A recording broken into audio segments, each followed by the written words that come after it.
que je considère comme un vice grave. Et je voudrais savoir ce que vous en pensez, si je me trompe, si j'ai mal compris.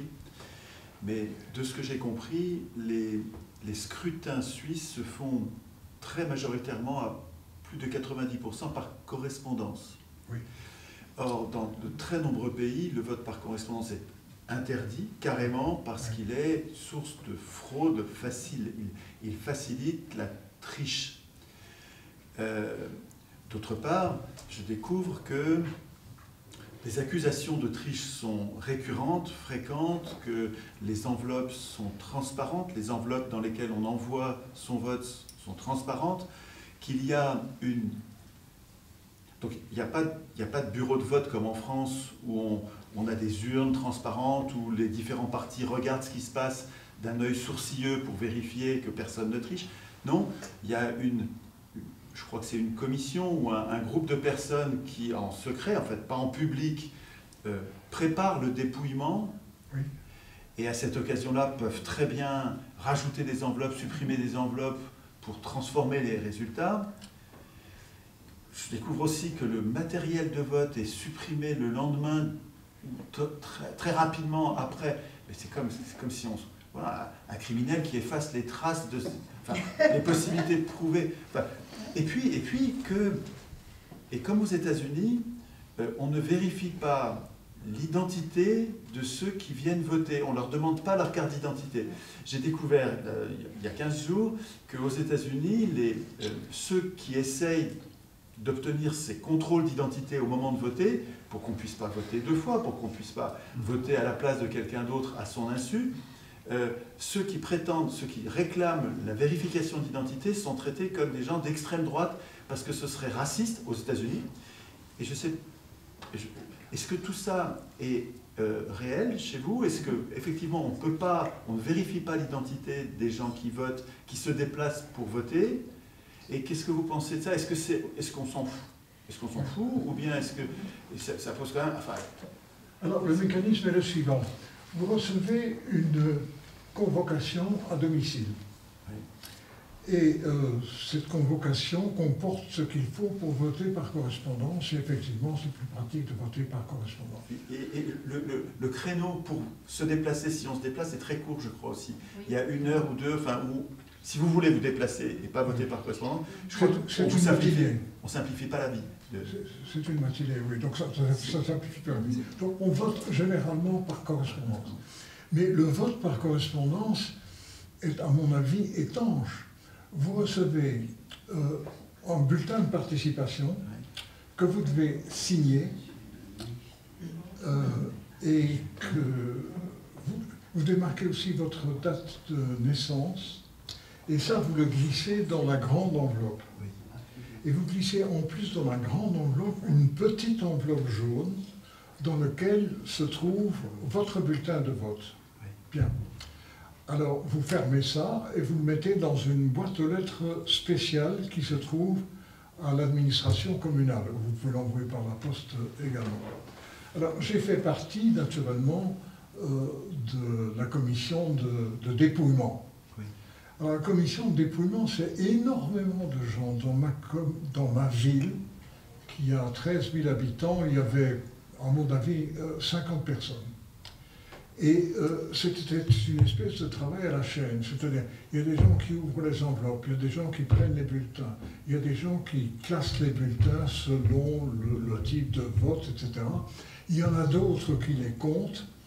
À mon avis, c'est impossible, compte tenu du fait qu'il y a 5 ou 6 personnes qui vont voir les bulletins de vote entre les mains, c'est impossible de glisser en bulletin qui n'existe de reste pas. La pile des bulletins que vous examinez, que vous triez, elle n'a pas été consultable, modifiable avant cette réunion officielle. Non. Il n'y a pas un moment où elle a été... Non, on a vu des photos où elles sont dans des boîtes...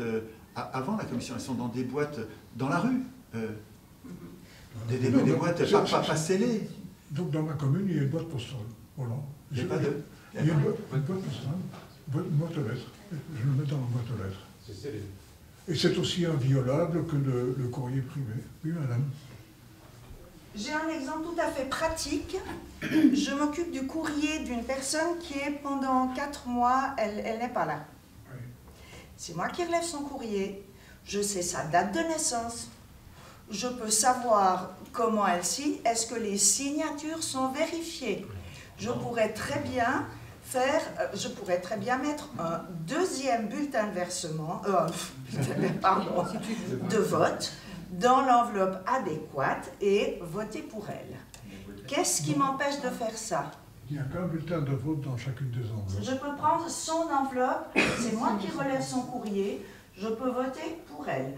Donc il y aurait fraude. Oui, alors évidemment, vous pouvez. Tout d'abord, c'est un délit. Oui, qui va savoir que j'ai fait ça? J'ai pas l'intention de le faire, mais qui va le savoir? Comment peut-on savoir qu'il y a ce délit? Qui vérifie que la signature est bien la signature de Madame Machin? Oui, j'ai effectivement été convoqué une fois à la commune parce que comme je suis relativement âgé, ma main tremble et ma signature n'était plus ce qu'elle était auparavant. D'accord, donc chaque signature est vérifiée. Alors, bon, il faut que ce soit une vraie signature. Mais vous pouvez copier la signature. Évidemment, on peut frauder en commettant un délit, hein. Ça c'est évident. Fraude, c'est forcément un délit. C'est pas un cas suisse. Mais pourquoi est-ce qu'on détruit le matériel de vote? Pourquoi est-ce qu'on détruit le matériel de vote le lendemain au lieu de le garder pendant 10 ans pour permettre des vérifications éventuelles dans le cas de contestation? Poser la question au législateur, je trouve ça absurde. Au niveau des votations, il y a quand même des choses qui peuvent se passer qui ne sont pas très très chouettes en Suisse. Par exemple, une votation qui a eu lieu en 2021, où chaque ménage reçoit, au moment des votations, reçoit un petit livret qui indique les articles sur lesquels la loi va être votée. Et là, j'avais eu l'information, j'ai pu le vérifier. Ce qui était dans le petit livret rouge qu'on nous remettait ne comportait pas tous les articles. Je l'ai vérifié sur le site officiel de la Confédération. Il y avait des articles, plusieurs articles qui n'étaient pas, donc les gens qui se basaient sur le document qui nous avait été remis ne savaient pas bien ce qu'ils votaient. Toutes les informations. Et c'était des points stratégiques qui manquaient. Le 6B, 6A, 6B, 18, etc. Il y avait plusieurs. Les amendements les plus liberticides n'avaient pas été indiqués sur le fameux petit livre rouge. J'ai eu tout un échange de mails avec d'abord M. Berset qui m'envoyait un mail me disant « Oui, il faut voter cette loi ». J'ai répondu en demandant de quelle loi il parlait, celle qui nous était soumise comme ça gentiment dans le petit livret rouge, ou bien la version officielle qu'il fallait aller chercher sur le site officiel. Et on a eu 9 échanges. Après, c'était plus Berset, c'était un sous-fifre. Mais là, c'était où on ne m'a pas répondu. J'ai demandé chaque fois, dites-moi si ces articles qui manquent vont être acceptés. Alors, on m'a d'abord répondu, si c'est refusé, tout est refusé. J'ai dit, je comprends bien, j'aimerais savoir si c'est accepté, est-ce qu'ils seront acceptés? On m'a dit, il faut demander à la chancellerie. J'ai dit, si vous qui proposez cette loi ne pouvez pas me répondre, qui va pouvoir le faire? Donc ça a été jusqu'au moment où j'ai dit, je vous remercie, j'ai ainsi la preuve, et j'ai tout gardé, j'ai mis sur papier, j'ai la preuve que vous ne souhaitez pas que le peuple soit réellement au courant de la loi sur laquelle ils vont se prononcer. C'est plus grave que ça. C'est pas seulement qu'ils ne souhaitent pas que le peuple sache, c'est qu'on le trompe là. C'est du dol, c'est une tromperie. Trahison. Et j'ai tous les documents qui sont consultables. Vous êtes au courant de ça? Vous l'avez vu passer ça ou pas? Je ne suis absolument pas au courant d'un tel cas. Ce qui m'étonne, c'est qu'il n'y ait pas une procédure d'invalidation du vote. Il y a eu, c'est pour ça qu'il y a eu le référendum qui s'est basé justement sur cette tromperie. Et c'est pour ça qu'il y a eu le référendum. Et là, c'est M. Nordman, président du Parti Socialiste, qui m'a envoyé « Non, il faut voter non au référendum ». Et là, de nouveau, il y a eu une désinformation. Là, j'ai aussi un échange de 5 mails entre Nordman, puis ensuite sous-fifre. Oui. Voilà. Donc, il y a une désinformation pour les citoyens Oui, au moment tromperie. de voter. À votre avis, Oui. qu'est-ce qui pourrait être la bonne institution de contrôle de la loyauté des représentants par rapport à leur représentés? Chez nous, c'est un conseil constitutionnel, c'est épouvantable, hein, c'est ni fait ni à faire, c'est Il n'y en affreux. a pas ici.